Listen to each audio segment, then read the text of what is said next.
नमस्कार दोस्तों, आप सभी का स्वागत है अपना चैनल हिंदी जंक्शन पे। आज की क्लास में हम लोग देखने वाले हैं स्टेट पेपर 2 का एक टॉपिक यानी जीवन का झरना। अब देखिए जीवन का झरना जो है ये लिखा गया है आरसी प्रसाद सिंह के द्वारा।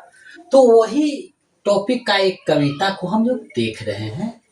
तो ये दूसरा लेक्चर है जैसा कि आपको दिखाई दे रहा है। इससे पहले लेक्चर 1 हुआ है, यानी लेक्चर 1 जो है आपका इससे पहले हो चुका है। अगर आप नहीं देखे हैं तो जा करके देख लीजिएगा। आज हम जो है दूसरा लेक्चर देख रहे हैं, यानी लेक्चर 2 है। आप यहाँ पे आसान से देख सकते हैं। अगर आप बिहार स्टेट पेपर 2 यानी 11-12 की तैयारी कर रहे हैं हिंदी विषय का, तो ये वीडियो आपके लिए खास होने वाला है, क्योंकि आपका बिहार स्टेट 2026 में जो सिलेबस पढ़ना है उसमें एक कविता लगी हुई है, जीवन का झरना। और यही जीवन का झरना जो आरसी प्रसाद सिंह के द्वारा लिखी गई है, उसी कविता को हम लोग विस्तार से जानेंगे, यानी रचनाकार से संबंधित जो महत्वपूर्ण चीजें हैं और कविता देखेंगे। और कविता से संबंधित जो प्रश्न बनते हैं यानी वेस्ट जो एमसीक्यू है उसको हम लोग देखेंगे। तो आप लोग वीडियो के अंत तक बने रहिएगा। क्लास ज़्यादा लंबा नहीं होगा लेकिन महत्वपूर्ण होगा।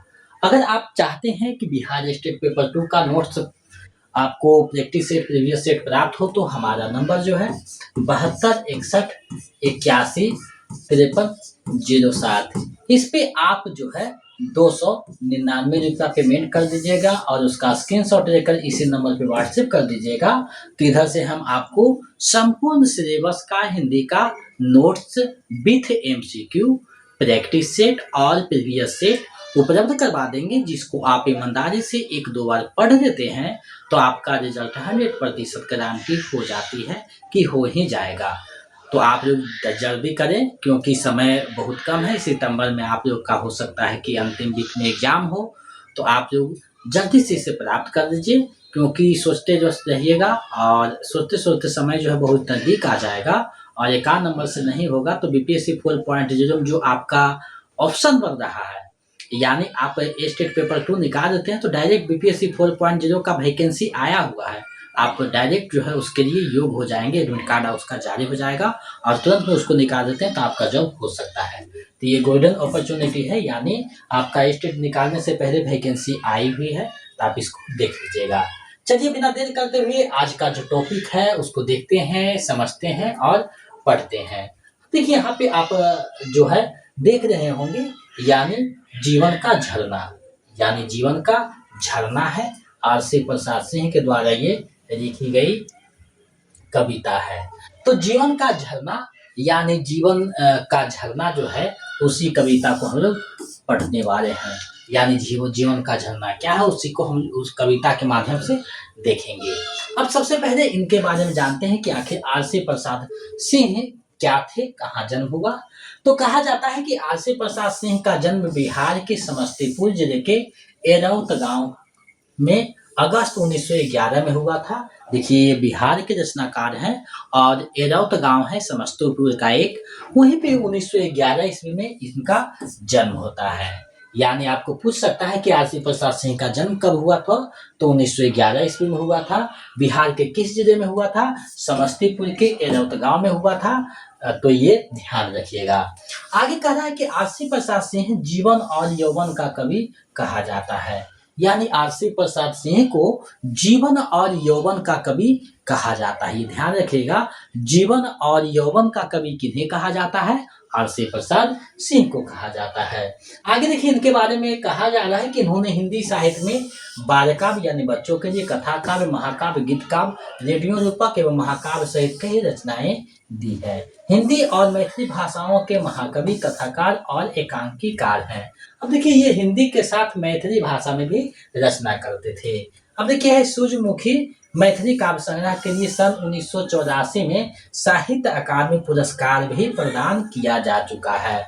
अब आपको पूछे जा सकता है कि किस संग्रह के लिए इन्हें आरसी प्रसाद सिंह को साहित्य अकादमी पुरस्कार दिया गया है। तो साहित्य अकादमी पुरस्कार जो दिया गया है वो मैथिली काव्य संग्रह जो है, यानी सूर्यमुखी जो मैथिली काव्य संग्रह है उसी के लिए जो है दिया गया है इन्हें साहित्य अकादमी 1984 में।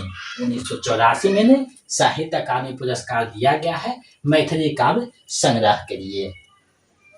आगे बढ़ते हैं। बिहार के 4 नक्षत्रों में वियोगी और दिनकर के साथ आरसी प्रसाद सदैव याद किए जाएंगे। यानी बिहार के जो 4 नक्षत्र है जिसमें वियोगी हैं, मोहनलाल महतो वियोगी, रामधारी सिंह दिनकर है, तो उनमें जो है एक जो 4 नक्षत्र हैं उनमें आरसी प्रसाद सिंह का भी नाम आता है, यानी आरसी प्रसाद सिंह भी उसमें शामिल है। 15 नवंबर 1996 को आरसी प्रसाद सिंह की मृत्यु हो गई। अब देखिए आपको यहाँ से बहुत सारे प्रश्न पूछे जा सकते हैं। यानी साहित्य अकादमी इनको किस भाषा में मिला है? मैथिली भाषा में सूर्यमुखी इनका जो कविता संग्रह था, काव्य संग्रह था, उसी के लिए 1984 में दिया जाता है। तो ये ध्यान रखिएगा। अब देखिए 1984 आ गया तो आपको ध्यान जाना चाहिए 1984 में भी आप देखिएगा कि बहुत सारे हिंदी के भी दिए गए हैं। तो ये जो है मैथिली भाषा में काव्य संग्रह के लिए दिया जाता है। अब देखिए इनकी जो प्रमुख रचना है उसमें नंददास है, रजनीगंधा है, माटिक दीप है, मैथिली काव्य संग्रह है, पूजा का फूल है, मैथिली काव्य संग्रह, सूर्यमुखी है, मैथिली काव्य संग्रह, कागज का नाव हिंदी काव्य है, कागज का नाव हिंदी काव्य है, प्रेम गीत हिंदी काव्य है, और कुछ है इसको हम लोग देखते हैं। यानी करापी है हिंदी काव्य है, खोटा सिक्का हिंदी कहानी संग्रह है। तो आपको पूछा जा सकता है खोटा संग्रह किनका कहानी संग्रह है? तो आरसी प्रसाद सिंह का हो जाएगा। तो इस प्रकार से आप एक एक चीजों को अच्छे से आपको देखते चलना है। 1-2 बार 3 बार आप पढ़ लीजिएगा तो लगभग प्रश्न आपको बन जाएंगे, क्योंकि दिमाग में आपका रिपीट होता रहेगा और बहुत सारे प्रैक्टिस सेट है, प्रीवियस सेट है, आप उसको बना लीजिएगा तो और बेहतरीन आपका हो जाएगा। तो सबसे पहले आप जितने भी टॉपिक हैं उसको अच्छे से पढ़िए, उनके एमसीक्यू को सोल्व कीजिए। देखिए कि 100% एमसीक्यू सोल्व कर पाते हैं कि नहीं। एकाध गलत होगा कोई बात नहीं, लेकिन ज़्यादा गलत आपकी नहीं होनी चाहिए। तो आप इसको देख लीजिएगा और जितने भी टॉपिक हैं लगभग हम कोशिश करेंगे कि आप सभी को पूरा करवा दें। प्रैक्टिस सेट, प्रीवियस सेट सभी होगा, समय से आपका पूरा करवाया जाएगा। अभी शुरुआत है तो क्लास लगभग एक चल रहा है। हो सकता है कि 2-4 दिन के बाद से आपका 2-2 क्लास, 2-2, 3-3 वीडियो आपको जाना लगेगा, शुरू हो जाएगा। अब देखिए सबसे पहले यहाँ पे क्या है, जीवन का झरना कविता पढ़ते हैं। कह रहा है कि यह जीवन क्या है, निर्झर है, मस्ती ही इसका पानी है, सुख दुख के दोनों तीरों से चल रहा राह मनमानी है। अब पूरी कविता को हम लोग समझते चलते हैं। यानी जीवन का झरना, जीवन जो है वो झरना की तरह तुलना किया है। यानी जीवन से तुलना, जीवन का तुलना किससे किया गया है? तो एक झरना से किया गया है। जीवन की तुलना किससे की गई है? झरना से। ये भी प्रश्न पूछा जा सकता है। जीवन का झरना कविता में कवि ने जीवन की तुलना किससे की है? तो झरना से की है, यानी झरना से की है। अब देखिए कह रहा है यह जीवन क्या है, निर्झर है। यानी कहा जा रहा है कि ये जीवन क्या है, निर्झर है, मस्ती ही इसका पानी है। और इसका पानी क्या है? मस्ती इसका पानी है। यानी जीवन का जो जीवन क्या है, एक निर्झर है, यानी एक झरना है, और इसका मस्ती क्या है, पानी है। सुख दुख के दोनों तीरों से चल रहा राह मनमानी है। और सुख दुख इसके 2 तीर हैं, यानी 2 किनारे हैं। सुख और दुख जो है, जिस तरह से जीवन में आप देखते हैं सुख दुख आता रहता है, तो सुख दुख जो है 2 किनारा है, और ये जो है झरना अपनी राह मनमानी तरीका से चलता जा रहा है।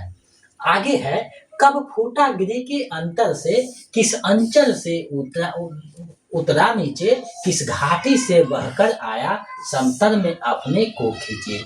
यानी कह रहा है कि कब फूटा गिरी के अंतर से, यानी पर्वत के अंतर से, हृदय से कब फूटा, और किस आंचल से ये नीचे उतरा है ये पता नहीं है। किस घाटी से बह रहा है ये भी, और कैसे समतल में अपने को खींचे हुए आ रहा है ये भी पता नहीं। यानी ये निश्चित नहीं है, ये क्या है, निश्चित नहीं है। यानी ये सब अपने आप हो रहा है, किसी को पता नहीं है। आगे कहा जा रहा है कि निर्झर में गति है, जीवन है वह आगे बढ़ता जाता है, धुन एक सिर्फ है चलने की, अपनी मस्ती में गाता है। यानी निर्झर जो है झरना है, उसमें गति है, और क्या है, वह जीवन है, यानी गति है, जीवन है, क्योंकि जीवन का लक्ष्य ही होता है आगे बढ़ना, तो झरना भी आगे बढ़ता है ना, और क्या है, हमेशा आगे बढ़ते जाता है।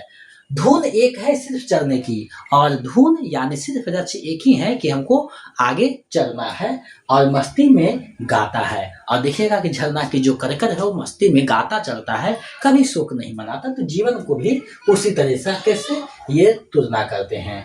बाधा के रोड़ों से लड़ता, बन के पेड़ों से टकराता, बढ़ता चट्टानों पर चढ़ता, चलता यौवन से मरमाता।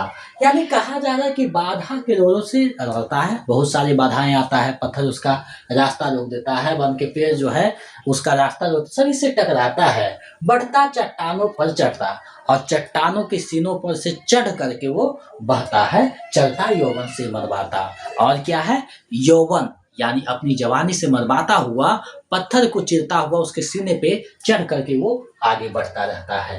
लहरें उठती है गिरती है, नाविक तट पर पछताता है, तब यौवन बढ़ता है आगे, निर्जर बढ़ता ही जाता है। यानी कि लहरें उठती है गिरती है, लहरें क्या है, उठती है गिरती है, नाविक तट पर पछताता है, और तट पर कौन पछताता है, नाविक पछताता है। यानी आपके जीवन अगर मस्ती में आप रहिएगा तो आपके जो जितने भी जो चीजें हैं वो साइड हो जाएगा, पछताएगा। तब यौवन बढ़ता है आगे, निर्जर वहीं बढ़ता। जिस प्रकार से यौवन आगे बढ़ता है उस प्रकार से निर्जर भी आगे बढ़ता जाता है। आगे है, निर्जर कहता है बढ़े चलो, देखो मत पीछे मुड़कर, यौवन कहता है बढ़े चलो, सोचो मत होगा क्या चलकर। यानी यहाँ देखिए अंत में स्पष्ट किया है कि निर्जर कहता है बढ़े चलो, यानी एक झरना क्या कहता है, बढ़े चलो, देखो मत पीछे मुड़कर। यानी पीछे मुड़ करके आपको नहीं दिखना है, सिर्फ आगे बढ़ना है, पीछे आपको नहीं दिखना है। तो ये कौन कह रहा है, निर्जर कह रहा है। यौवन कहता है बढ़े चलो, सोचो मत होगा क्या। और आपका जो जीवन है वो क्या है, यौवन कहता है बढ़े चलो, आग जो ये मत सोचो क्या, यानी जो रास्ता पे आप चल रहे हैं उस पे क्या होगा, उस पे नहीं सोचना, हमेशा जीवन को आगे बढ़ते रहना चाहिए। आगे देखिए है, चलना है केवल चलना है, जीवन चलता ही रहता है, रुक जाना है मर जाना है, ही निर्झर या झरकर कहता है। यानी कि चलना है केवल चलना है, रुकना नहीं है, चलना है, जीवन का नाकाम है चलना। तो निर्झर भी चलता ही रहता है, जीवन चलता ही रहता है, यानी जिस प्रकार से जीवन है क्या है, हमेशा चलता रहता है, रुकना का नाम नहीं है। रुक जाना है मर जाना है, अगर जीवन आपका रुक गया यानी धड़कन आपकी रुक गई तो आप क्या है, मरे हुए माने जाते हैं, यानी माना जाता है कि उसकी मृत्यु हो गई। निर्झर या झरकर कहता है। और ये कौन कहता है, निर्झर जो झरता है वही गिर करके कहता है कि अगर रुक जाना मतलब मृत्यु को प्राप्त होना है। तो आलसी प्रसाद सिंह देखिए जीवन का झरना कविता में पूरे जीवन को एक गति दे करके झरना से तुलना करते हुए उसकी सामंजस्य सारी चीजों को आगे बढ़ते हुए रहने का संदेश देते हैं। अब इसका जो है संक्षेपण में भावार्थ हम लोग देख लेते हैं कि आखिर इसका भावार्थ क्या होगा।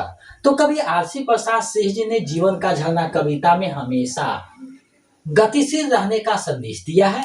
जीवन झरने के समान है जो अपने लक्ष्य तक पहुंचने की लगन लिए पथ की बाधाओं से मुठभेड़ करता बढ़ता ही जाता है। गति ही जीवन है और स्थिरता मृत्यु।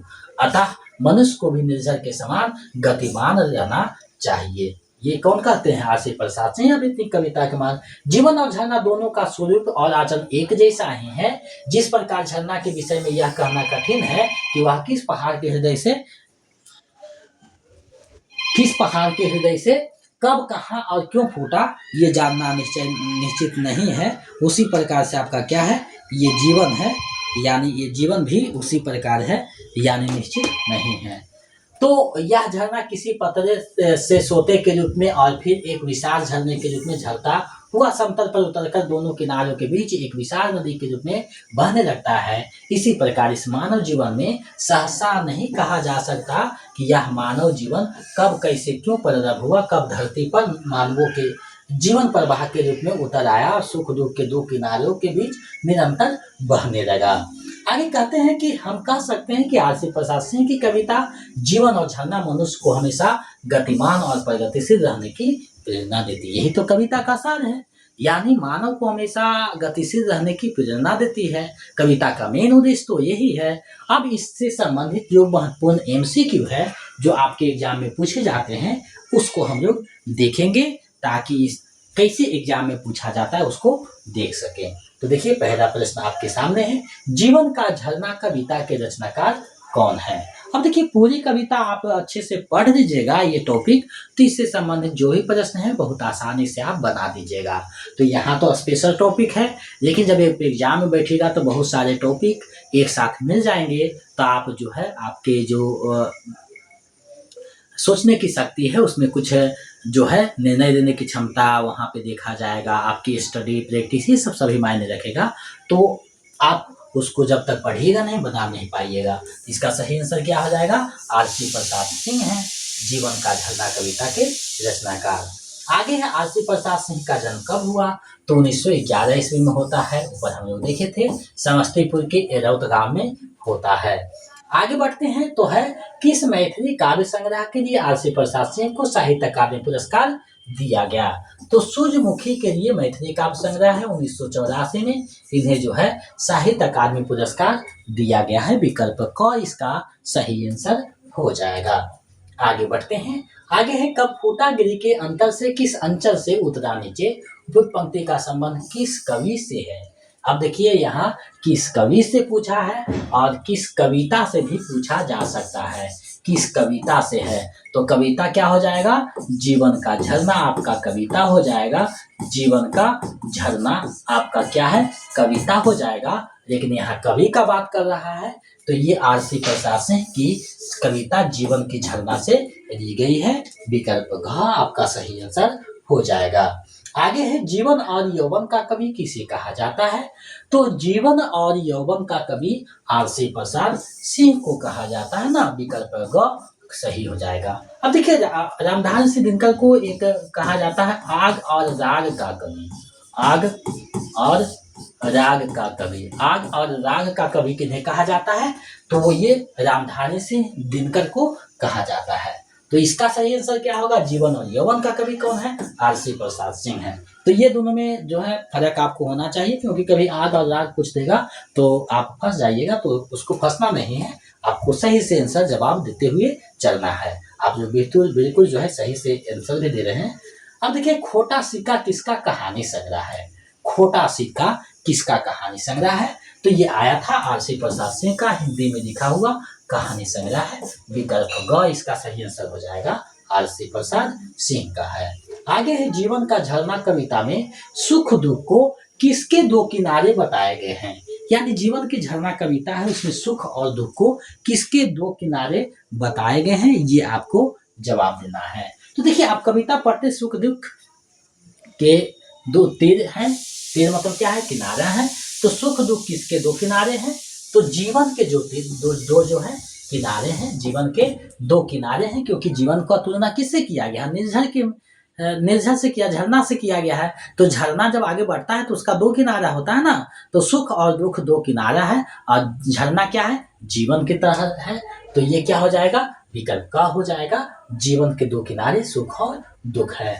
आगे है यह जीवन क्या है, निर्झर है मस्ती ही इसका पानी है, सुख दुख के दोनों तीरों से चल रहा राह मनमानी है। उक्त पंक्ति के रचनाकार कौन है, तो ये जो है आरसी प्रसाद सिंह का है। अगर कविता पूछेगा तो जीवन का झरना हो जाएगा। किस कविता से ली गई है, जीवन का झरना से ली गई है, और रचनाकार कौन है, आरसी प्रसाद सिंह है। आगे बढ़ते हैं, प्रस्तुत कविता में जीवन की तुलना किससे की गई है। अब देखिए जीवन की तुलना किससे की गई है आपको बताना है, ये थोड़ा सा जटिल प्रश्न है, अच्छे से आप देखिएगा तो आपको पता चल जाएगा। तो हम लोग पढ़े थे जीवन क्या है, निर्झर है, जीवन क्या है, निर्झर है मस्ती ही इसका पानी है, जीवन क्या है, निर्झर है मस्ती ही इसका पानी है, सुख दुख के दो तीरों के बीच चल रहा राह मनमानी है, तो विकल्प ख सही हो जाएगा, निर्झर से की गई है। आगे बढ़ते हैं, इस वीडियो का अंतिम प्रश्न है, चलना है केवल चलना है, जीवन चलता ही रहता है, रुक जाना है मर जाना है, निर्झर या झलकर कहता है। उक्त पंक्ति के रचनाकार कौन है, तो ये जो पंक्ति आया है अब देखिए ये डायरेक्ट उठा लेगा, जीवन चलता ही रहता है, ये किसका पंक्ति है, तो कहीं से भी उठा सकता है। ऐसा नहीं कि हम जितना दिए उतना ही उठाएगा, आपका छोटी-छोटी भागों में भी उठाया जा सकता है। तो इसीलिए आप जब तक अच्छे से नहीं पढ़े रहिएगा, तो आपका एग्ज़ाम में जो है प्रश्न आएगा तो आप दुविधा में पड़ जाइएगा। तो अच्छे से देखते हुए चलना है। तो इसके रचनाकार कौन है? आरसी प्रसाद सिंह हैं। जीवन का झरना कविता से ली गई है। तो आज का एक जीवन का झरना जो कविता है आरसी प्रसाद सिंह का, उसको मैंने करवाया है। इसी तरह छोटे-छोटे टॉपिक में देखते चले जाएँगे। क्लास कभी लंबा भी होगा, कभी छोटा भी होगा, उबना नहीं है और धैर्य से आपको क्लास करते रहना है, क्योंकि धैर्य का ही परीक्षा होता है। और ज्ञान की कमी आप लोगों में नहीं है, आप लोग ज्ञानवान हैं, क्योंकि पीजी करना, एमए करना, नेट में भी बहुत सारे निकाले हुए हैं, तो ये बहुत बड़ी बात होती है। तो हम लोगों को क्या है, बुद्धिमत्ता से एग्जाम को निकालना है, यानी जितने भी टॉपिक है उसको बारीकी से एग्जाम के दृष्टि से आप लोगों को पढ़ते चलना है, ताकि हम लोग गागर में सागर भरने का काम करें। यानी बिहारी को कहा जाता है ना, गागर में सागर भरने वाले कवि। तो इसी तरह से हम लोग जो है कम पढ़ेंगे, लेकिन सटीक पढ़ेंगे। पढ़ेंगे वही जो एग्जाम में आए, यानी परीक्षा में जो चीज़ें पूछा जाएगा उसी को पढ़ेंगे। ज़्यादा हम लोग जटिल नहीं बनाएँगे, क्योंकि जटिल आप देखिएगा बहुत सारे चैनलों पे बहुत सारे जटिल बनाया जाता है, जो एग्जाम में कभी पूछा ही नहीं जाएगा उसका भी क्वेश्चन बना दिया जाएगा। तो ऐसा हम लोगों को नहीं करना है, बुद्धिमत्ता से हम लोग को एग्जाम निकालना है। छोटे-छोटे वीडियो में कंटेंट में देखते हुए चलेंगे और बाद में एग्जाम आप लोग का निकल जाएगा। खुद आप कमेंट कीजिएगा एग्जाम देने के बाद।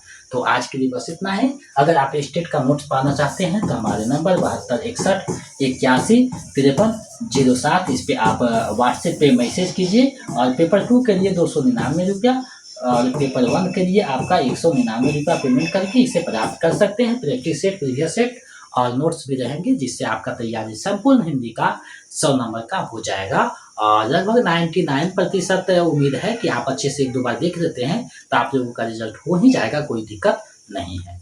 तो आज के लिए बस इतना ही। अगर पहली बार चैनल पे आए हैं तो सब्सक्राइब करके बेल आइकन को दबा दीजिएगा, ताकि समय से आपका नोटिफिकेशन जाता रहे। आपसे विदा लेते हैं। जय हिंद।